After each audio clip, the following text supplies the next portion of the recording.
이거다. 제가 작년부터 대학원에서 양조학을 공부하고 있습니다. 저희 교수님께서 독일에서 양조학으로 학사부터 박사까지 모두 받으셨는데 이번에 독일, 오스트리아, 슬로베니아, 이탈리아를 도는 양조장 투어를 기획해 주셔서 다녀왔습니다. 혼자 간 건 아니고 함께 공부하는 분들과 또 제가 예전에 올린 게시글을 보고 신청해 주신 총 33명의 애주가들과 함께 찐한 술 여행을 다녀왔습니다. 옥토버 페스트도 가고 미넨의 근본 양조장들도 가고 해밍웨이가 자주 갔다는 바도 가고 와인, 증류주 등 다양한 양조장들을 돌았습니다. 술에 대해 호기심 많은 분들께서는 정말 유익하고 재밌는 영상이 될 겁니다. 자, 오늘 영상은 그 중에서도 주로 맥주 이야기를 다뤄보겠습니다. 두 번째 영상에서는 주로 증류주 이야기를 해볼게요.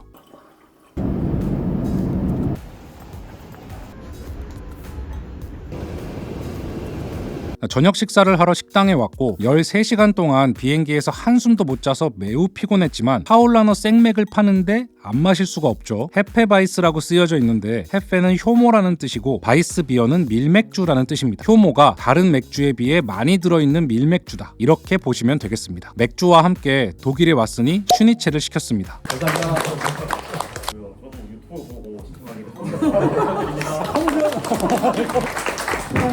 안녕하세요. 수빈님.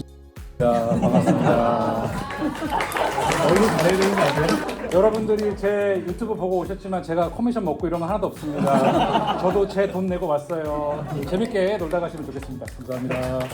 자, 드디어 독일에서의 첫 파울라너 생맥이 나왔습니다. 제가 예전에 맥주 월드컵에서 1위를 파울라너 바이스비어로 뽑았을 만큼 제가 독일식 밀맥주를 정말 좋아하는데요. 드디어 이 영광의 첫 모금을 마셔보겠습니다. 와, 미쳤다. 장난 아니야? 겁나 맛있다. 바나나, 오렌지 같은 풍미가 터지면서 끝은 후추 그리고 홉의 씁쓸함으로 끝나는데 정말 감탄이 절로 나오더라고요. 그리고 이 밀맥주를 여과한 파울라너 헤페 바이젠 크리스탈도 있었는데 이게 한국에는 없다고 해서 시켜봤습니다. 독일에서 맥주 뒤에 크리스탈이 붙으면 아, 뭔가 투명하게 여과했구나 이렇게 보셔도 무방하겠습니다. 자, 이렇게 레몬을 띄워주셨는데 크리스탈은 뭔가 풍미가 올라오다가 팍 죽는 느낌입니다. 저는 여과하지 않은 일반 밀맥주가 더 좋았습니다. 가격은 500ml에 5.5유로니까 지금 환율로 약 8,000원입니다. 생맥은 역시 독일에서도 가격대가 좀 있네요. 슈니첼은 맛있었습니다. 이 소스 빼고는 돈가스와 매우 유사한 맛이었습니다. 그런데 이때까지는 사실 몰랐습니다. 앞으로 돼지고기와 감자 지옥이 될 거라는 걸요. 여튼 첫날은 이렇게 저녁을 먹고 호텔에서 휴식을 가졌습니다.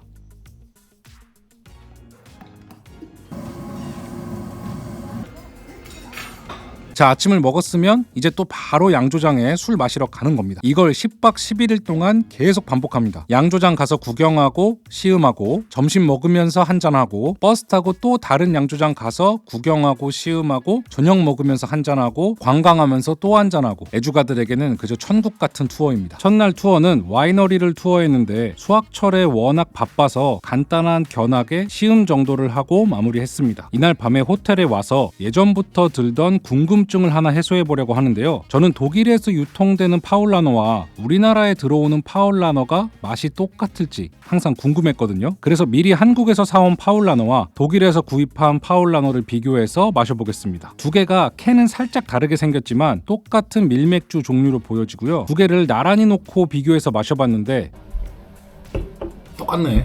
뭐 거의 차이를 못 느낄 만큼 저는 비슷하게 느껴져서 함께 방을 쓰는 룸메한테도 줘봤는데요. 부드러운 먹는 게 똑같고 거의 없는 거. 탄산감, 맛도 비슷하고. 몇 번을 계속 마셔봤지만 역시나 사실상 큰 차이를 못 느꼈습니다. 그런데 확실한 건 전날에 마신 생맥주는 정말 다르다는 겁니다. 바나나, 후추 같은 풍미의 두께가 다릅니다. 야, 이거 큰일입니다. 입맛만 높아져서 귀국하게 생겼습니다. 독일 오기 전에는 한국에서 이거 정말 맛있게 마셨는데 갑자기 왜 이렇게 다르게 느껴지는 걸까요? 이제 저는 돌아가지 못할 강을 건넌 것 같습니다.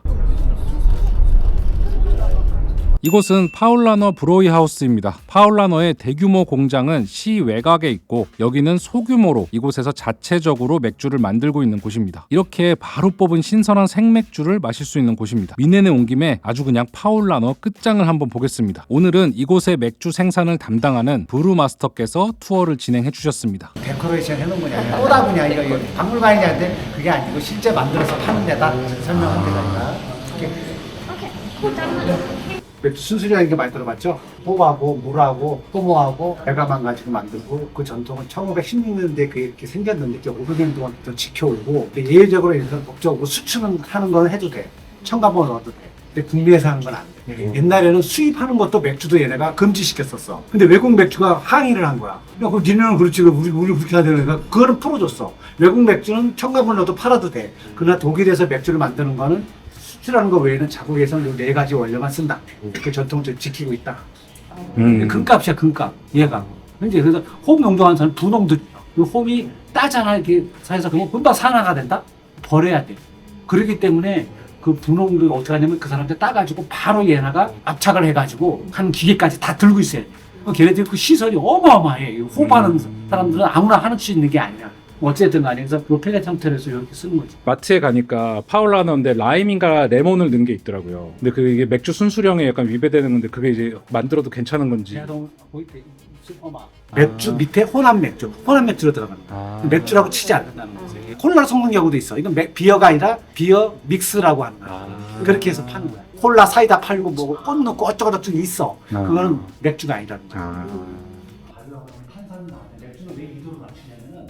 Danke. Is this beer coming from the basement? Yes, of course. Annalena, she's the brewmaster here, and we make every beers what you drink in the restaurant here himself. Only for this restaurant. But the recipe is the same with the original Paulaner. No, not the same recipe, but we have the old recipe from 1901, and we have the old recipes. So it could be slightly different from the. Yes, when you drink the normal Polana, this is not the same recipe. Okay. But you have a little bit more yeast in the beer. 그러니까 이곳하고 우리가 마시는 파울라너 캔하고는 레시피가 다릅니다. 처음 나온 맥주는 즈비켈이라고 해서 라거 종류의 맥주인데 굉장히 고소하면서 달달한 아카시아 꿀 향이 나는 전형적인 독일 라거 같은 스타일인데 제가 원래 독일 라거 별로 그렇게 썩 좋아하지 않았는데 현지에서 생맥으로 마시니까 그냥 쭉쭉 들어갑니다. 자, 두 번째로 나온 건 밀맥주입니다. 맛있다. 이 맛밖에 안 나오네 진짜. 그냥 캔으로 먹는 파울라너랑은 차원이 다르네. 주장 순식간에 삭제. 세 번째로 시킨 맥주는 옥토버페스트 시즌에 나오는 맥주를 주문했습니다. 보면 도수가 6.3%죠. 다른 맥주들은 보통 5% 정도입니다. 이따 보여드리겠지만 옥토버페스트에는 미넨 지역에 여러 맥주 업체들이 참가하는데요. 이곳에서 파는 맥주는 대부분 도수가 6도가 넘습니다. 왜 더 높은 도수의 맥주를 파는 걸까요? 빨리 마시고 취해서 빨리 나가라고 그러는 걸까요? 그거는 아니고요. 옥토버페스트 비어의 다른 이름은 메르젠 비어입니다. 영어로는 마치 비어, 즉 3월의 맥주라는 뜻인데요. 전통적으로 옥토버페스트 때 제공되었던 맥주를 이렇게 불렀습니다. 아주 예전에는 냉장 시설이 없어서 여름철에는 맥주가 잘 상하니까 1553년 바이에른에서 법령으로 9월 29일부터 다음해 4월 23일까지만 맥주를 양조할 수 있게 정했는데요. 그러니까 4월 24일부터 9월 28일까지는 맥주를 만들지 못했던 거예요. 그런데 9월 말 10월 초쯤에 열리는 옥토버페스트 때 맥주는 마셔야 하는데 9월 29일부터 만들려니까 너무 늦잖아요. 그래서 3월에 미리 맥주를 만들어 놓는데 이때 맥주가 상하지 말라고 알코올 도수를 조금 더 높여서 만들었다고 합니다. 이렇게 만들고서 최대한 선선한 지하실 같은 곳에 보관했다가 옥토버페스트 때 제공했다고 합니다. 그래서 3월에 만든 맥주다 해서 메르첸 비어라고 부르고 일반적인 맥주보다 알코올 도수가 조금 더 높은 것이 특징입니다. 알코올 도수가 높다는 것은 그만큼 메가를 더 넣었다는 뜻이기도 합니다. 그래서 한 잔 맛을 보면요. 이거 맛있다. 엄청 고소하다. 이거 뭔데? 이거 우리 첫 번째 거? 첫 번째 거. 요거는 제가 오늘 구독자 60만을 달성했습니다. 그래서 60만 기념으로 제가 이거 오늘 사겠습니다. 하나 시키세요. 그래서 사드릴게요. 되게 맛있다. 카라멜 같은 달달한 풍미가 많이 느껴지고 홉의 쓴맛은 적으면서 끝은 살짝 쌉쌀한데 고소한 풍미가 아주 짙어서 미국 맥주 중에 사무엘 아담스 보스턴 라거 좋아하시면 이 맥주도 좋아하실 것 같습니다. 그리고 오늘의 점심 슈바인 학생이 나왔습니다. 이거는 잡고 뜯어야겠죠? 작은 걸로 주세요. 육식맨님 보고 계십니까? 만화 고기는 잡고 뜯어야 합니다. 치킨의 카스가 맛있는 이유가 이걸 먹고 이 달달한 걸 먹으니까 안 어울려. 안 나. 라이트한 걸 먹어야 돼. 이런 거. 껍질이 매우 바삭하다 못해 딱딱하더라고요. 튀긴 족발 같은 느낌이었습니다. 자, 파울라너는 이렇게 마무리하고 이제 바로 옥토버 페스트를 즐기러 갑니다. 그런데 저는 이번 투어 멤버 중에서 귀인을 만났습니다. 저도 처음 뵌 분인데 독일의 맥주 양조장에서 3년간 근무하고 독일의 맥주 전문 학교를 졸업하고 현재는 한국에서 맥주 강사로 활동 중이신 맥주장이 류강하 선생님을 만났는데요. 그 왜 주식 전문가 최고민수님 혹시 아시나요? 끊임없는 지식 토크로 유명한데 이분은 거의 맥주계의 최고민수입니다. 그 맥주민수예요, 맥주민수. 왜 그런지 지금부터 보여드리겠습니다. 독일에서는 비어 데케라고 부르거든요. 비어 데케?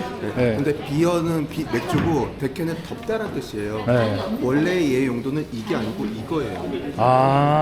아니 박사님, 옥토버 페스트는 어떻게 시작된 겁니까? 썰 좀 풀어주십시오. 옥토버페스트는 1810년에 1810년. 1810년에 이제 바이에른의 왕세자 루드비히와 작센이라는 나라의 테레시안이라는 여자가 결혼을 하게 돼요. 그 두 결혼을 축하하기 위해서 1810년 10월 12일 날 이제 경마대회도 열고 축제도 열고 하다가 사람들이 이걸 되게 좋아한 거예요. 그 행사 자체를, 결혼식 행사 자체를. 그러니까 이거를 계속 이어가고 싶은 거지. 그래서 몇 년 뒤에 이 행사를 계속 시작을 하게 되다가 이제 2차 대전 때 한번 문 닫고 코로나 때문에 또 한번 문 닫고 그런 식으로 이렇게 유지된 거죠. 독일 미넨에서는 옥토버페스트를 옥토버페스트로 안 불러요. 그건 인터내셔널한 이름이고 비즌이라고 불러요. 비즌. 왜냐면 그 장소 이름이 테레시안 비즌이거든요. 비젠. 테레시안은 그 여자 이름, 그 작센에서 왔던 그 비즌은 언덕이라는 여기 사투리예요. 그 언덕에서 열리는 축제. 비즌. 드디어 옥토버 페스트 행사장에 들어왔습니다. 일단 날씨가 진짜 예술이었고요. 놀이기구들이 쫙 들어서 있고 간식을 파는 곳과 맥주를 판매하는 텐트들이 있습니다. 이렇게 텐트 안에 들어가면 각 업체마다 분위기도 다르고 맥주도 다 다릅니다. 이번 2024년 옥토버 페스트에는 17개의 빅 텐트들과 21개의 작은 텐트들이 구성되어 있었습니다. 제가 처음 들어간 텐트는 레벤브로이입니다. 피크 시간대인 저녁이나 주말에는 따로 예약 없이는 텐트에 들어가기가 힘든데 평일 낮 시간이라 그런지 다행히 바로 입장할 수 있었습니다. 적당한 곳에 자리를 잡고 맥주를 주문하는데 보시면 제대로 된 맥주는 옥토버 페스트 비어 딱 하나뿐이고 나머지는 요즘 트렌드에 맞게 무알콜 맥주와 주스를 섞은 라들러가 있습니다. 앞에 마스는 1리터라는 뜻입니다. 가격은 1리터에 15유로, 22,000원입니다. 축제는 어딜 가나 비싼가 봅니다. 주문을 하고 맥주가 나오면 계산을 하는 시스템입니다. 계산은 캐시 온리. 이 많은 인원에서 들어오는 현금을 생각하면 장난이 아니죠. 자, 옥토버 페스트 맥주 마셔보겠습니다. 이거 13잔을 들고 다닌다는 거 아니에요? 맛있다. 이게 풍미, 보리의 풍미. 맛이 욕먹기 딱 좋지. 바이에른 정확한 깃발을 보면 플랑켄 지방이라고. 다른 데를 또 가봐야 되니까. 계속 붙여붙여 맛있어. Really great. It was really great. Thank you. Thank you. 진짜 날씨가 미쳤어. 아니 술이 안 취하는데?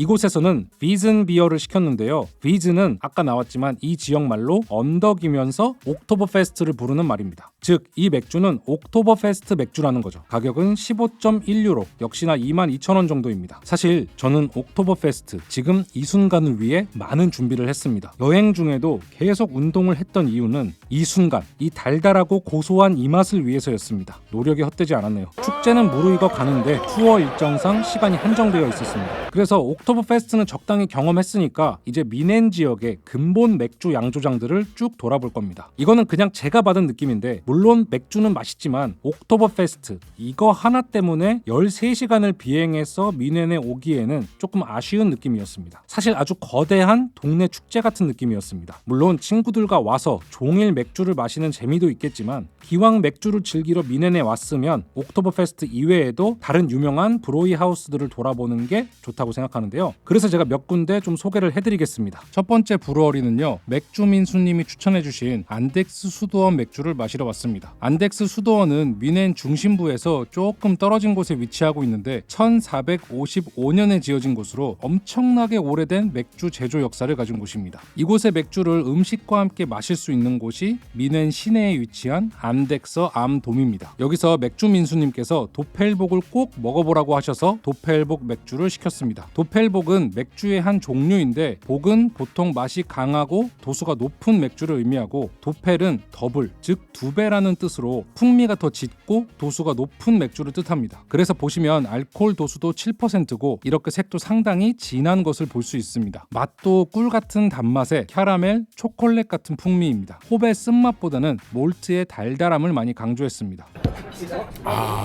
맛있어. 꿀 같아, 꿀. 꿀물 먹는 것 같아. 도펠복의 이름을 정하는 그 바이런만의 법이 있어요. 밀맥주인데 도펠복은 끝자락에 US를 붙어야 돼요. 그리고 앞에는 성인의 이름을 붙이고 아벤티누스라는 어떤 성인이 있어요. 마치 바오로라든지 요한이라든지 그런 아벤티누스. 근데 US를 붙이고 사면 발효 라거 계열의 도펠복은 TOR을 붙이는 게 법이에요. 가장 대표적인 게 파울라나를 가지고 살바토어르라는 맥주를 드셔야 돼요. 우리나라에 옛날 옛적에는 수입이 됐었는데 이젠 대기업이 수입하니까 그거를 수입을 안 하거든요. 그게 진짜 찐인데 그 바오로스도 그걸 왜 지금 얘기하죠? 야 이제 만났으니까 오토뱃을 하벤지 비필 피겨말 근데 저게 특별한 이유가 뭡니까? 저 호불호 만든 리큐르인데 그냥 마셔도 근데 너무 진해요 사실은. 그래서 우리나라 카스나 하이스에 저걸 소맥 먹듯이 먹으면 영혼이 맥주에 영혼이 박혀버려요. 완전 홉 향이 들어가면서 도수는 도수대로 올라가고 아로마가 소맥 싹 들어가면서 그렇구나. 기가 막힌다. 단케. 잠깐만. 박사님 거 제가 사. 아니야.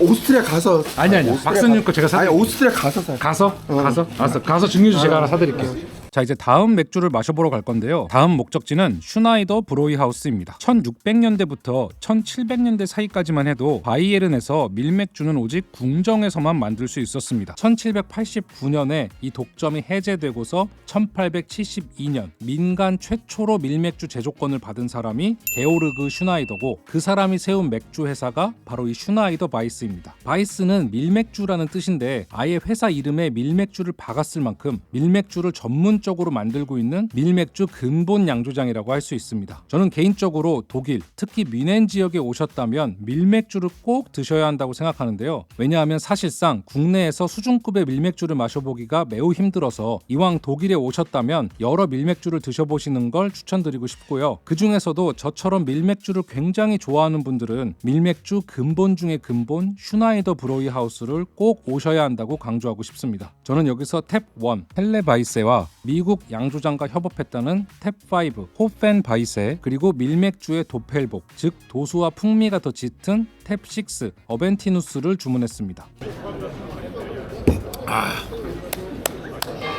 이거다.